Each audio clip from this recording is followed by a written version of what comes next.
Hey YouTube, Pokemon Designer here. Today I'm giving you not only a smaller review on Blacklight Retribution, an older game that I just recently found out about. If I would have found out earlier, I would have definitely made a review sooner. But I haven't been playing PC late enough lately, so it's kind of been pushed off. Right now, we're going to start off with the review. This game is amazing. I give it a 4.8 out of 5. Definitely download it if you have a nice PC. What you're going to need is 2 GB of RAM on your computer. If you don't know how much you have, you're going to have to kind of look around on YouTube to figure out how to find out how much you have, or take apart your computer, which I don't really recommend. You're also going to need an account on the Blacklight Retribution website and an account on Steam.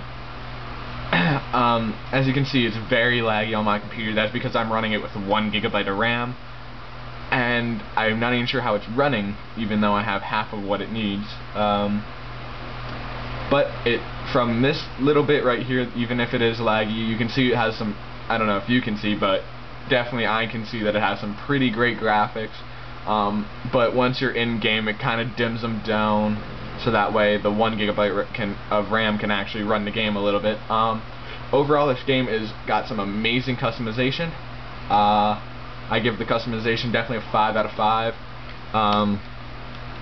If you just downloaded the game because of this video, or you're going to download it after this game or after this video, definitely do the training or tutorial or whatever it's called. I think it's called training.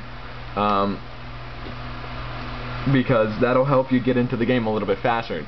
Now, if you are normally a console player but you have a PC that you sometimes play games on, this is definitely one to play. And if you're used to the controller over the keyboard and mouse, it is controller compatible. I actually use my Modern Warfare 2 wired controller to play it, so it runs really well. There's only one small problem with the controllers, is that it's hard to get used to not being able to use your grenade or knife, because of the fact that you have 4 weapons. You have to switch through 4 weapons if you're using an Xbox controller. Using the Y, PS2 is the triangle, I think it is, because it's set up for the 1, 2, 3, and 4 on the keyboard. So 1 is your primary, 2 is your secondary, so your AR, then your pistol, 3 is your grenade, and then 4 is your knife. So it gets a little bit tricky, but you get used to it after a day or 2 playing. I downloaded the game yesterday, or maybe the day before. I don't know when this video will get uploaded, so I just ignored that text. So it takes a minute, but we're gonna go ahead and I'm gonna try to get into a game really fast, so that way you guys can see a little bit of gameplay before I run out of video. The multiplayer, really cool. I set the filters so it works a little bit better, and I find more TDM than I do other game types, because I really only play TDM. Alright, we're getting into a game. Hopefully it's in-game and not a lobby, so that way we don't waste any more time. But this game's customization, it's in lobby, of course.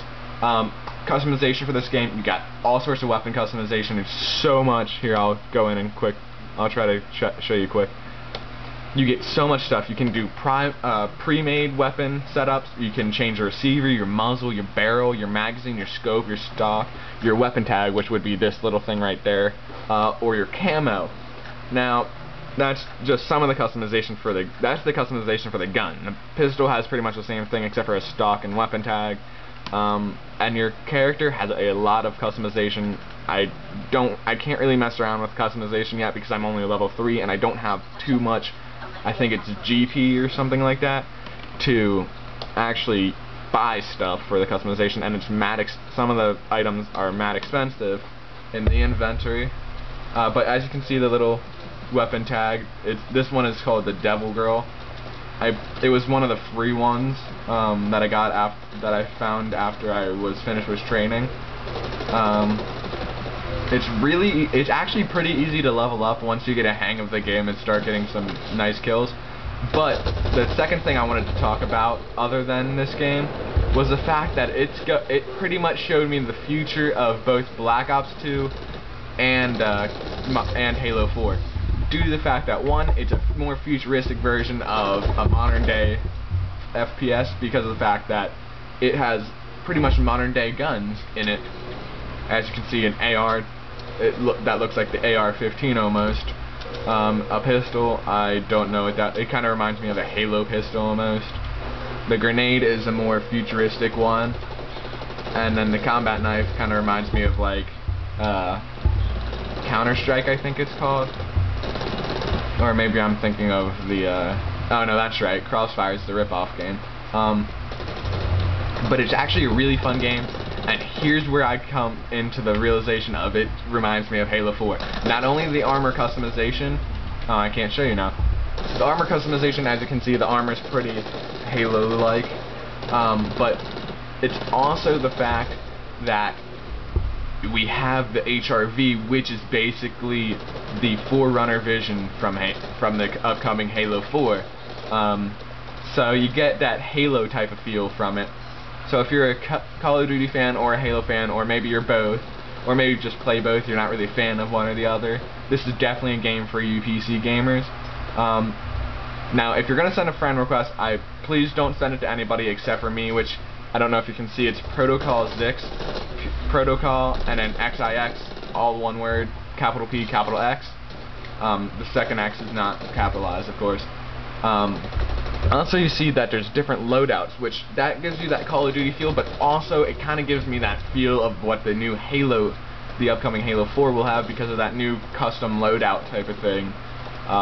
But the only problem with this game is you get one, or I think you have to pay money to get the other loadouts, or to get more loadouts.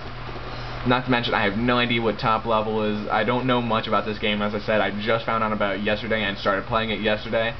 And I only got to play it for a little bit of time last night, maybe an hour or two. And I've only played it for a short amount of time today. But we're running close to the end of the time limit, so 4.8 for an overall, 4.5 for gameplay, or not gameplay, for controller gameplay, 5.5 for keyboard and mouse. Because since it's made mainly for keyboard and mouse, they really worked on that controller. It's not meant for that, but it still works pretty dang well. So you get 4.5 for controller, 5 out of 5 for mouse and keyboard. You got, I'm gonna go with 5 out of 5 for graphics because since I don't have enough RAM, I can't see the full graphics. That was a stupid choice on my part. So I can't see all the graphics. You can see they're pretty crappy because I have half the RAM necessary. If I had more RAM, it would probably look a lot nicer. But since we're running close on time, I'll finish this up. Overall gameplay is 4.8, like I said, and it's a must-have because it's free. It is the best game for free that I've ever played. So definitely get it. Thanks for watching. Hope you guys will enjoy the game if you get it, and subscribe for more action like this and review on Halo 4 when it comes out. Also, I may or may not have Call of Duty Black Ops 2 when it's released, but that will be mostly for zombies and not for multiplayer. So, as I said, thanks for watching and subscribe for more.